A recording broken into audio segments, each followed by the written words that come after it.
I came across this video. I said, let me share it with my audience. The former president, Goodluck Jonathan, says something very interesting in this video. And what he said is absolutely correct. If you are elected as a leader and you went there, you did not perform well, you did not perform your duty as appointed or elected leader, you need to resign. And in Nigeria today, democracy doesn't exist because rigging of election is too much. Once you have money, you can rig yourself to power. Watch this. When Nigeria's former president, Goodluck Jonathan, declared that any leader who fails to perform should be voted out of office if proper elections are conducted. The former president was speaking at the 2025 Goodluck Jonathan Foundation Democracy Dialogue. He warned that democracy in Africa is going through a period of strain and risks collapse unless stakeholders come together to rethink and reform it. He described electoral manipulation as one of the biggest threats to democracy across the continent. The problem in Africa is our electoral system. People manipulate the elections to be there by all means. If we are doing proper elections and if you are not doing well, people will vote you out. We may not even ask these questions. Because those who are not doing well, the population will vote them out. But in this case, people use government instruments to perpetuate themselves in power, even when the people don't want them. Absolutely right. Meanwhile, former President Obasanjo, during the event, denied allegations that he sought a third term, saying that if he wanted it, he would have gotten it. Let's take a look. There are still some stupid Nigerians who still believe that I wanted a third term. I think I'm not a fool. If I wanted a third term, I know how to go about it. And there's no Nigerian, dead or alive, that will say, I called him, I told him I wanted a third term. None. And I keep telling them that, look, if I wanted to get debt relief, which is more difficult than getting a third term, and I got it, if I wanted a third time, I would have got it.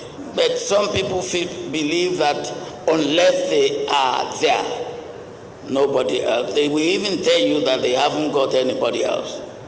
And I believe that that is a sin against God.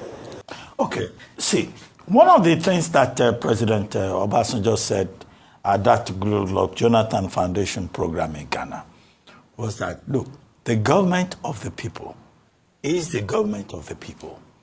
He rejected the idea of, having a government of the majority, because it was also, some of the other things he said, asking for inclusion, asking for participatory democracy. In fact, he also gave that popular proverb that the problem with democracy in Africa is the practice of democracy. And the insect that is dealing with democracy in Africa is the insect that is inside the democracy, the practice of it.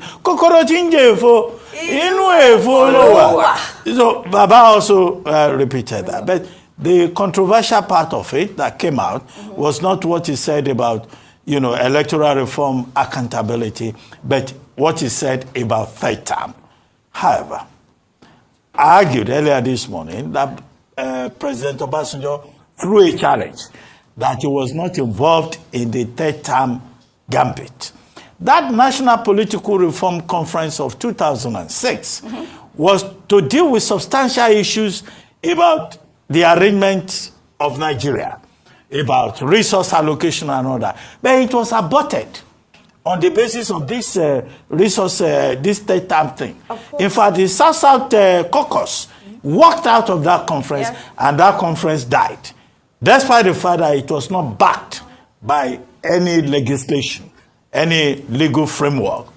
However, now he says he was not part of it, so maybe it was a case of proxies.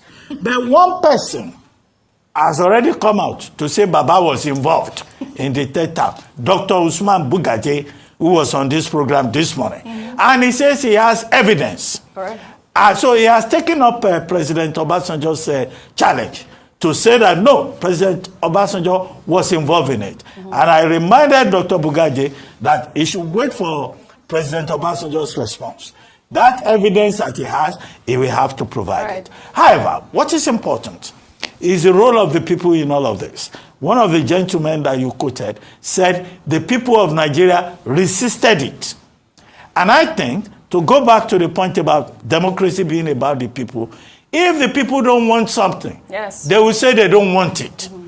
And I recall that whether it was by proxy or by official sanctioning, Nigerian people rose and spoke in unison, media, civil society, that we don't want that term. Nigeria is not Rwanda. Nigeria is not Eritrea. Nigeria is not Uganda. Nigeria is not, I think, Zimbabwe. You people also try something in Zimbabwe. Nigeria is not all of these countries. Mugabe did indefinite term. Is it indefinite? We currently have two terms. All these African countries where they review the constitution to extend limits. Correct. The most recent one is Chad. The Nigerian people say we want democracy. Yes.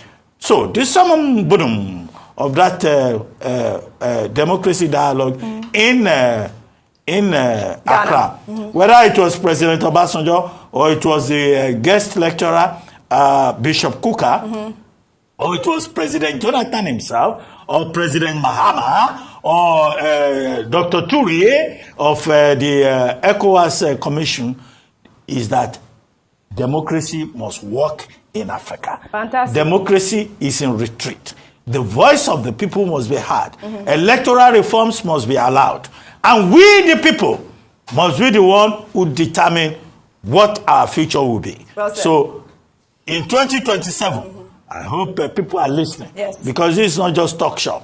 It's about people listening and taking action. Well said. We thank God that tenure elongation did not happen in Nigeria. It must not happen here. Baba, now this country you want them, God did not give you. That's just it. Because there were many contending factors then. You forget he was fighting Atiku Abubakar then. One of the biggest problems then was that he had too many people he was fighting. And that's why some people in his own party stood against him. Let me read an excerpt of an empirical interview done by Farouk Aliyu. You have empirical facts? Oh, yes, from Vanguard newspaper, 2009. They asked him, were you part of those bribed for third term? He said, no, I'm not part of those. But he further said, supporters of the project were paid a minimum of 50 million each. Some were offered 250 million. I know. Honorable Ningi was with us and was offered 400 million. And Speaker Milu Bello Masari 500 million. All the money was in cash, not in check, to support third term agenda, but they all refused to collect the money. So, the way President Obasanjo is saying it, it's almost like somebody is trying to review history, like tell us we did not know happened. It's revisionism, Baba. We respect you for what you have done for this country, but let's not revise history in our face. You wanted third term now, and he's saying if you wanted it. And how does debt relief have to do with third term? Please, President Obasanjo, with due respect, for the fact that you got debt relief, doesn't have anything to do with third term. That if you could get debt relief, you'll have gotten third term. There was a global zeitgeist to forgive Africa and other nations that were debt-ridden their debt at that point in time. It was a global zeitgeist because the Fed was going to reset this economy. But the debts they forgave those countries then, they've gone and taken more basic. People like Nigeria. So with due respect, don't revise history for us. Right. The move was there. Bugaji has confirmed it. Many more people will come out and confirm. And which politician, if he said he truly wanted, if he wanted to get it, he would have get it. Which politician will see opportunity and not take it? And that's why we are crying. Because as at then, at least you had the National Assembly that was, firm, and because he had a lot of fight. With this National Assembly, I asked Somna Sambo, this National Assembly that we see, so the National Assembly, is it not National Assembly that ratified the state of emergency for its vote? On your mandate, we shall stand. Okay, all right. Well, all right. This National Assembly. I hope you heard what Jonathan said in this video. And what he said is correct. And in the other hand, people are accusing Obasanjo that he want to go for third term. And in this video, Obasanjo denied. And there is something he said in this video that if he want third term, he could have get it. That means he knows how to get it, but he don't want. Does it mean that there is no law? There is, in fact, when you are due for something, you can no longer go out because you have the power. If you have power to achieve something, to get something, does it mean that that thing you are getting is accepted by people you are ruling or by people around you? This country, I don't know where this country is heading to. Only God will save us in this country. Drop your own thoughts in the comment section. For more videos and updates like this, subscribe. See you in my next upload, and bye for now.